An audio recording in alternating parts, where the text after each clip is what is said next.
Serena Walters had always believed in love.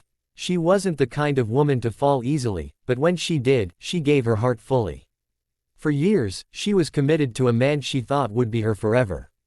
His smile lit up her darkest days, his promises gave her hope, and she had trusted him with every fiber of her being.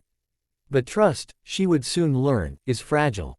One quiet evening, she walked into his apartment with a bag of groceries, excited to surprise him with dinner.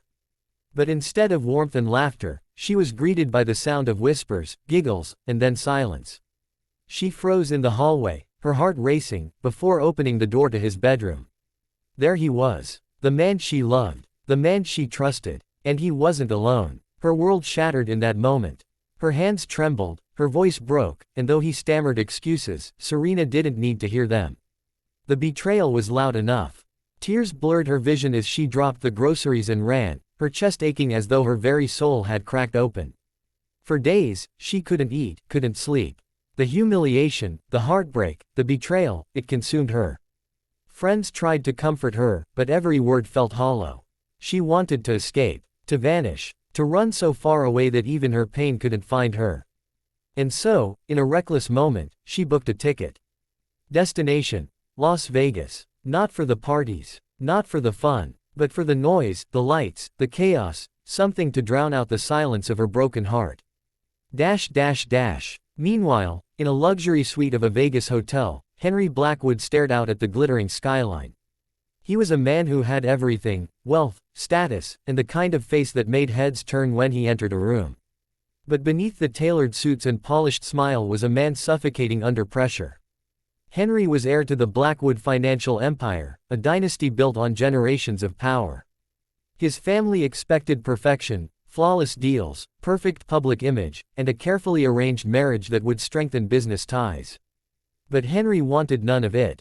He had come to Vegas not for escape, but for freedom. For once, he wanted to be a man, not a legacy. To breathe without his family's expectations pressing down on him. That's when their worlds collided. Serena, trying to lose herself in the noise, wandered into a high-end lounge. She wasn't dressed to impress, just a simple dress, tear-stained face, and eyes that carried a storm. But Henry noticed her immediately. Not because of her looks, though she was beautiful, but because of the sadness she tried so hard to hide. She sat at the bar, ordering a drink she barely touched. He approached, casually, his tone gentle. "You look like someone who hates Vegas." She turned, startled. "And you look like someone who belongs anywhere but here." It wasn't flirtation. It wasn't charm. It was two wounded souls recognizing each other. Their conversation was clumsy at first, guarded, hesitant. But little by little, words spilled. She didn't tell him everything, but he sensed the pain. He didn't confess who he was, but she sensed the burden. When they parted that night, it wasn't with numbers exchanged or promises made. Just a lingering glance that said, "I see you." The days that followed pulled Serena and Henry together again and again. Fate, it seemed, wasn't done with them. They bumped into each other on crowded streets, in cafes, even at the hotel lobby. Each time, their walls lowered just a little more. Henry made her laugh when she thought she'd forgotten how. Serena listened when he spoke about freedom, about wanting to live for himself and not his family's empire. But whispers traveled fast. One evening, Serena overheard tourists gossiping. They spoke of the Blackwood heir in town, wealthy, powerful, destined for a high-profile marriage.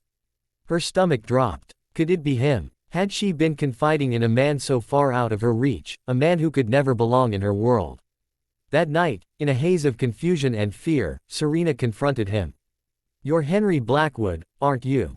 He hesitated, then nodded. She felt foolish. Betrayed again, though he hadn't lied outright. But he looked at her with such sincerity, such quiet desperation, that her anger softened. "I didn't tell you because, with you, I get to be just Henry. Not a last name, not an empire." His words cut through her defenses. For the first time in days, she felt seen. Truly seen. But emotions are dangerous when mixed with heartbreak. In a reckless, impulsive decision, Serena said the words that would change both their lives. "Then marry me. Right now. Not for love. Not for forever. Just, so I don't feel broken anymore." Henry's breath caught. He should have said no. He should have reminded her that marriage was not a bandage for pain. But in that moment, looking into her wounded eyes, he couldn't refuse. And so, under the neon lights of a tiny Vegas chapel, Serena Walters and Henry Blackwood said vows they didn't fully understand. Rings slid onto trembling fingers, promises spoken with voices unsteady. When they walked out as husband and wife, the world hadn't changed. The pain still lingered. The fears still haunted them. But they were bound now, two broken hearts tied together by chance and choice. That night, as Serena lay awake beside a man she barely knew, doubts gnawed at her. What have I done? She thought. Have I made the biggest mistake of my life? Marriage was not a fairy tale. Not theirs, at least. Serena struggled with trust. Every time Henry was late, every time his phone rang with a business call, shadows of betrayal haunted her. She wanted to believe in him, but her heart was scarred. Henry, meanwhile, was torn between two worlds. His family demanded he annul the marriage, calling Serena unworthy of the Blackwood name. But he refused. For the first time, he was making a choice for himself. The tension grew. Arguments erupted. Silent tears fell. They were married, but miles apart in spirit. Until one night, Serena, walking through the hallway, overheard Henry on the phone. His voice was sharp, angry, protective. I don't care what the deal is. If it means hurting her, I won't do it. She's my wife. That's final. Her breath caught. He wasn't playing a role. He wasn't using her. He was defending her, even against his powerful family. That moment changed everything. Slowly, Serena began to trust. She let him hold her without pulling away. She listened when he spoke about his dreams, his fears. And she shared her own. The betrayal, the heartbreak, the fear of never being enough. Henry didn't offer easy answers. He offered presence, patience. And in that patience, love blossomed. One evening, as the sun set, Serena finally spoke the words she had feared. I was wrong about why I married you. It wasn't to stop feeling broken. It was because, deep down, I hoped you'd help me feel whole again. Henry took her hand, his voice steady. And you were wrong about one more thing. You weren't broken. You were just waiting for someone to remind you of your strength. They kissed then, not as strangers bound by impulse, but as partners choosing each other. Theirs wasn't a perfect love.